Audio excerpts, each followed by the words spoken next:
Hey guys, it's Aleph again. So, Joymaker has tasked me with making this tier cup tier list of certain classes that perform, do not perform, and we'll get a little bit into the team compositions after. It's a little bit complex, but we'll go over the top teams, team compositions, and why it works. But for the most part, we're gonna go ahead and look at this from an individual perspective first. So, one of the hottest ones is probably Synex. So, Synex, after the kind of like indirect nerf to them with the increase in sight range. So what made Synexes very potent before is that they were able to GT you from invis range, right? So you had to have to walk on top of them, literally be on top of them before you can even detect them with your sight or your Ruwak, which caused a lot of problems for you because they do so much damage that by the time you actually get on top of them and hit them, they probably already killed you.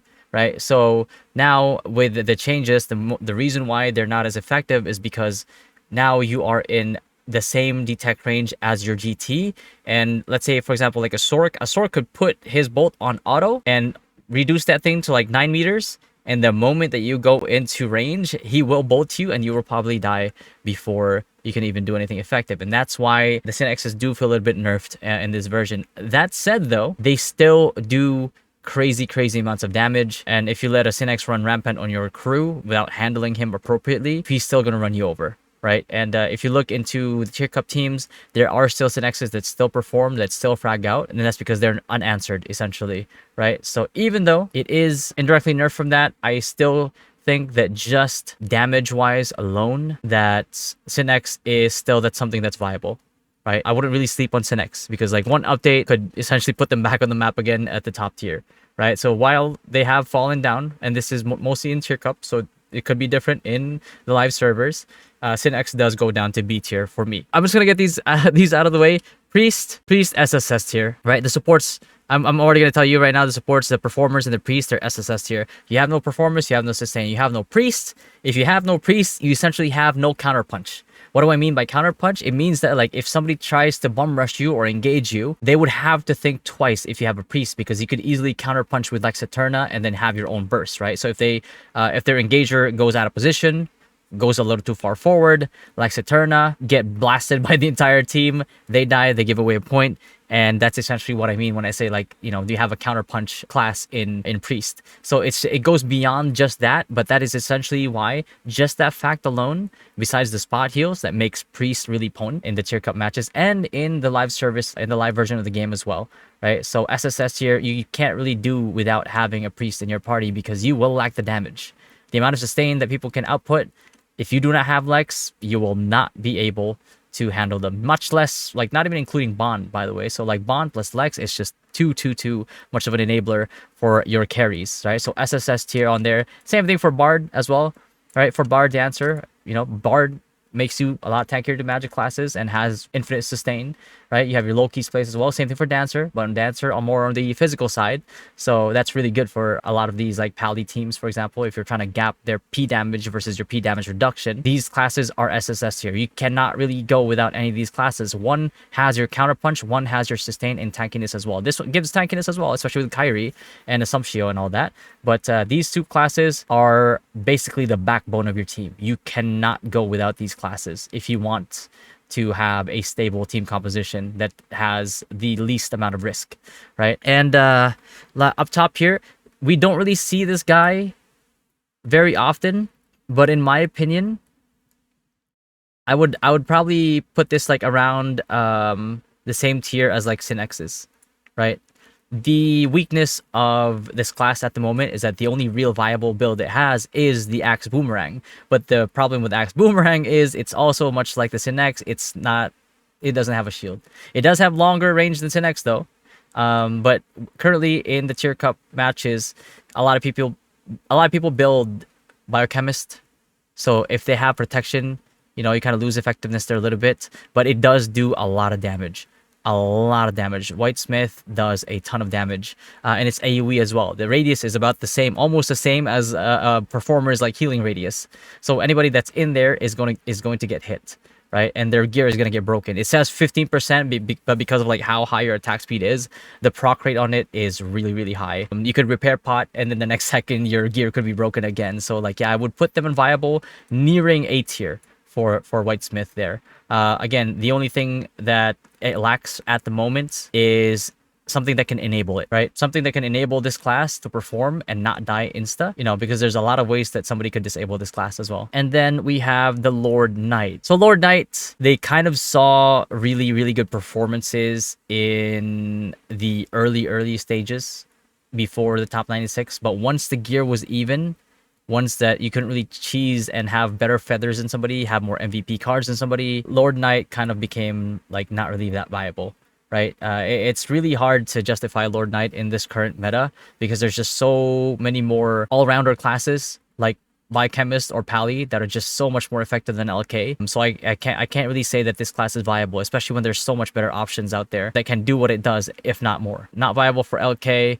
For Wizard, oh man, this is a little bit sad, but Wizard, unfortunately, with all the nerfs, no longer really viable. Before, you would have to hit your SG, which is going to be pretty easy to dodge. But if you hit it, it hurts. It's AoE. It's an actual nuke, which is what you would expect from a Wizard. Right now, Wizards, they're more like, Tickle Me Elmo type of class, right? Like, it's kind of like a Mickey Mouse class right now. It doesn't really do anything well at all, besides maybe a little bit of CC, which is unfortunate because of the back-to-back nerfs that it got. So Wizard, not really all that viable right now. Now, Champ, barring maybe certain maps, Champ right now, I believe, is top tier. The playstyle of Champ, the barrier of entry for Champ is very, very low, especially with Asura being like one-track, kind of like one-track type of class. But there are ways to counter it. You kind of have to play like really cleanly as well. But with that said, it is still a one-shot skill, right? You just kind of have to know how to switch your weapons, all that, to have maximum effectiveness on the class. But at the end of the day, if you're playing something like Chef Ops or something like that, right, or even like Goblin, having a class that can one-shot people with about like a 10-ish second like downtime is pretty huge, right? So I'd say Champs right now definitely top tier. Sniper, we forgot snipers existed. I'll be honest with you. It's not really. I mean, Sniper really before it was really good in terms of countering Synexes because of the huge range of like detect. Even then, people really wouldn't run Sniper at all because it's just too damn squishy and it does not do enough damage. I would much rather run a Smith than a Sniper ever, especially in tier cup, right? Same thing with Synexes. I would not put it over LK or Wizard even though these two are in a pretty bad spot, right? Paladin. Now, Paladin for tier cup is a little iffy, right? I'd say they are still top tier. Paladins are still top tier. And here's the reason why, right? I'll show you two sides of the coin. So Paladin, really, really strong class. Tanky, does damage. But if built huge amounts of anti-P damage, like P damage reduction, it tickles you. It can't even with Lex Eterna, it's not going to be able to kill you, right? But here's the catch. It's not going to be the only damage dealer in the party. So if they have other magic classes, like Sork, for example, is probably the most prominent one, people will have to build against the Sork. Otherwise, they get Lex bolted, they're going to die if they're full anti-P damage, right? So people will have to build either or they can build a more like anti-crit, anti-P damage / anti-magic damage build. They have to stretch it out a little bit more so that way they don't get one bang by either one of these classes, right? Which means that the Paladin will still do decent damage to people that don't fully or try to fully hard counter it. But at the same time, it's still tanky. It still has the utility. Let's say you're in an MVP map, it still has Glory Domini. You could build anti-P damage all you want, but the enemy team gets a MVP with hard-hitting auto attacks on the MVP, and you get Glory Dominated by a Paladin. It's still gonna hurt. It's still gonna get you killed, and it's gonna put points on their side. So Paladin still S tier, in my opinion. And then same thing with Sork. Sork, in my opinion, right now, in a lot of these compositions, I would probably put Sork as like SSS tier. Sork offers a lot. You want AoE in your cart maps? Sure, go ahead. You want to run double Sork with double bolts on both of them, or on one P wave and one bolt?